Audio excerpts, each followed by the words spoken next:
జగన్ రెడ్డి నిద్ర లేచిన దగ్గర నుంచి నా ఎస్సీ, నా ఎస్టీ, నా బీసీ, నా మైనారిటీ అంటూ ఒక దంపుడు బట్టి పట్టిన మాటలు తప్ప రెండోది రాదు ఆయన నోటంట.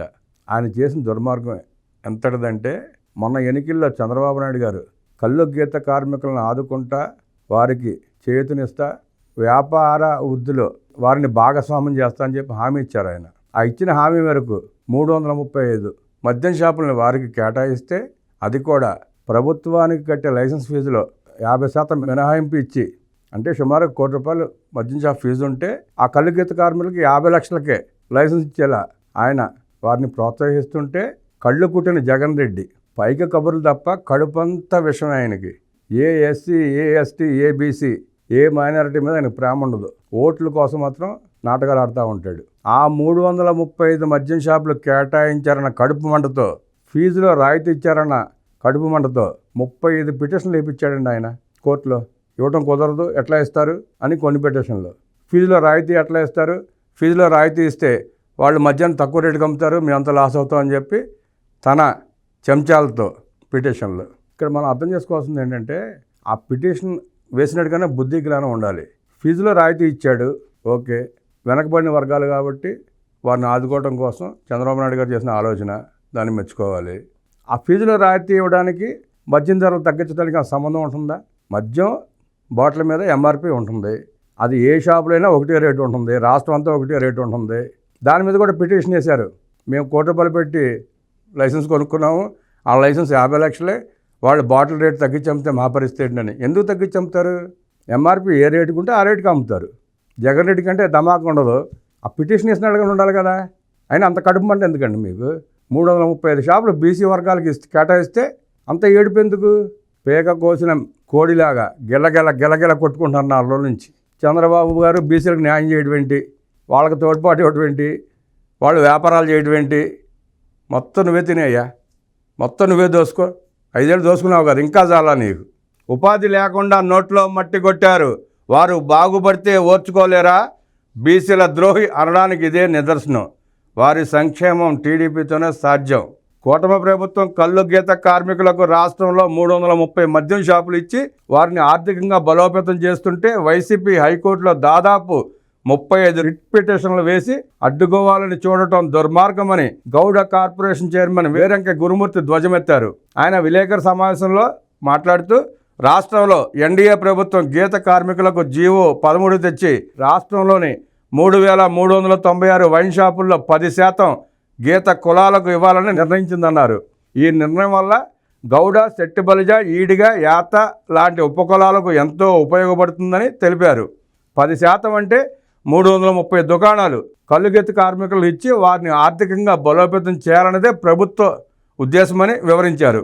కళ్ళు గీత వృత్తి చేసుకునేవారు వైసీపీ హయాంలో ఇబ్బందుల పాలు కావడంతో ఎన్నికలకు ముందే ఎన్డీఏ కూటమి ఇచ్చిన హామీ మేరకు 330 మద్యం షాపుల ఫీజులో కూడా 50% రాయితీ ఇచ్చినట్లు చెప్పారు. 330 మద్యం షాపులు కళ్ళుగీత కార్మికులకు ఇవ్వడం మింగుడుపడని వైసీపీ హైకోర్టులో దాదాపు 35 రిట్ పిటిషన్లు వేసి అడ్డుకోవాలని చూడటం దుర్మార్గమని మండిపడ్డారు. గీత కార్మికులు ఆర్థికంగా బలోపేతం కాకూడదా? వారు ఆర్థికంగా ముందుకెళితే వైసీపీకి వచ్చిన నష్టం ఏంటి అని నిలదీశారు. బీసీ కులాలన్నీ కలిసి వైసీపీని ఇంట్లో కూర్చోబెట్టినా సిగ్గు, ఇంగిత జ్ఞానం లేదని దుయ్యబట్టారు. వైఎస్ రాజశేఖర రెడ్డి హయాం నుంచి కూడా అసలు బీసీ కులాలంటేనే గిట్టదని, జగన్ సైతం బీసీ కులాలను పట్టించుకోలేదన్నారు. ఎన్టీఆర్ టీడీపీ స్థాపించాక బీసీలకు స్థానిక సంస్థలో 20% రిజర్వేషన్లు ఇచ్చారని గుర్తు చేశారు. ఆ తర్వాత చంద్రబాబు దాన్ని 33% చేస్తే, జగన్ వచ్చాక అది కాస్త 23% చేసి 10% రిజర్వేషన్ పోగొట్టాడని, బీసీలంటే ఆయనకు గిట్టదని తేట తెల్లమైందన్నారు. జగన్ రెడ్డి ఎంత దుర్మార్గుడంటే, షాపులను అడ్డుకోవడమే కాదు, గతంలో ముఖ్యమంత్రి అవగానే చంద్రబాబు నాయుడు గారు ఆనాడు 33% రిజర్వేషన్ చేస్తే స్థానిక సంస్థల ఎన్నికల్లో ఈయన అవగానే 10% తగ్గించాడు. ఆ తగ్గించడం మూలంగా దాదాపు 16,000 మంది బీసీ యువతీ యువకులు పదవులు కోల్పోయారు, వారికి వచ్చే అవకాశాలను కోల్పోయారు. అంత దుర్మార్గుడు జగన్ రెడ్డి. అంటే తెలుగుదేశం పార్టీకి బీసీలు వెన్నుదనుగా ఉంటారని, టీడీపీ పార్టీ బీసీలేదన్న కడుపు మంటతో, ఆ ఒక్క కడుపు మంటతోనే వాళ్ళని తొక్కేయాలన్న ఆలోచనతోనే నాడు 10% తగ్గించాడు. ఇప్పుడు 10% మద్యం షాపులు ఇస్తే పెడబొబ్బలు పెడుతూ కంట రక్త కన్నీరు కారుస్తూ హైకోర్టుకు పరిగెత్తాడు. 35 మందితో పిటిషన్లు వేయించాడు.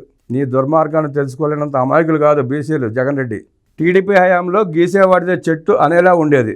జగన్ అధికారంలోకి వచ్చాక దోచుకున్న వాడిదే పాలసీ అన్న విధంగా మార్చారని ధ్వజమెత్తారు.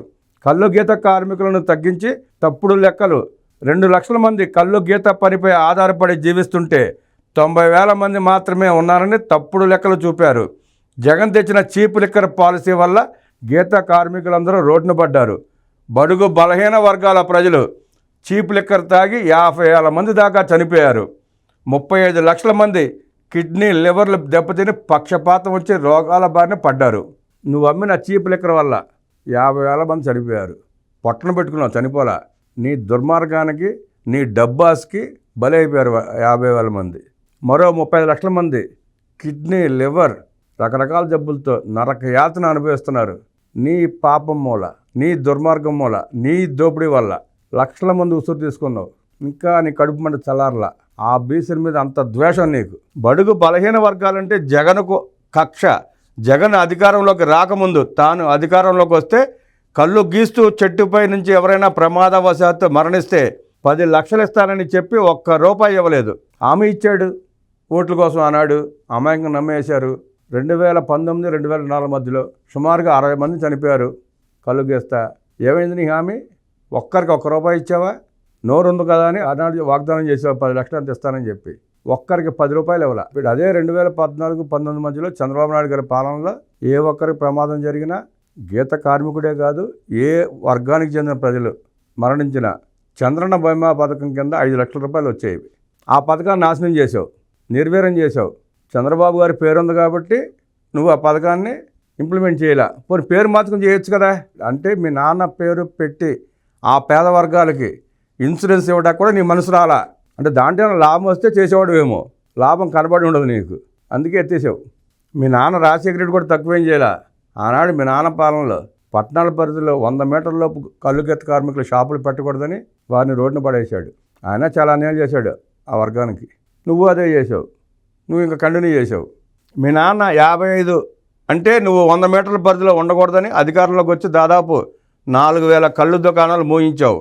మీరు బీసీల వ్యతిరేకి అని చెప్పడానికి ఇంతకన్నా సాక్ష్యం ఏం కావాలి జగన్ రెడ్డి? కోవిడ్ కాలంలో, కరోనా సమయంలో కళ్ళు గీత కార్మికులు వారు పట్టబోసుకోవాలి కదా, వారి వృత్తి కదా అది. చెట్టెక్కి కళ్ళు గీసి కింద అమ్ముతుంటే దుర్మార్గంగా ఎక్సైజ్ వాళ్ళని పంపించి వాళ్ళని అరెస్ట్ చేయించి చిత్రహింసలకు గురి చేసావు. చిత్రహింసలకి నువ్వు వాళ్ళని ఆదుకోకపోగా, కరోనా సమయంలో వాళ్ళని ఆదుకోకపోగా వాళ్ళ ఉపాధి మీద దెబ్బ కొట్టావు. ఆ కళ్ళు కొండలు పగల కొట్టించి రాక్షస ఆనందం పొందావు. కేసులు పెట్టావు, జైల్లో పెట్టించావు, రకరకాలుగా ఇబ్బందులకు గురి చేసావు. నువ్వు ఒక దుర్మార్గం చేయలే. ప్రతి వర్గానికి, ప్రతి వర్గం నీ వల్ల ఇబ్బంది పడ్డారే కానీ నీ వల్ల మంచి జరిగిందని చెప్పేవాడు ఎవరు ఉండరు.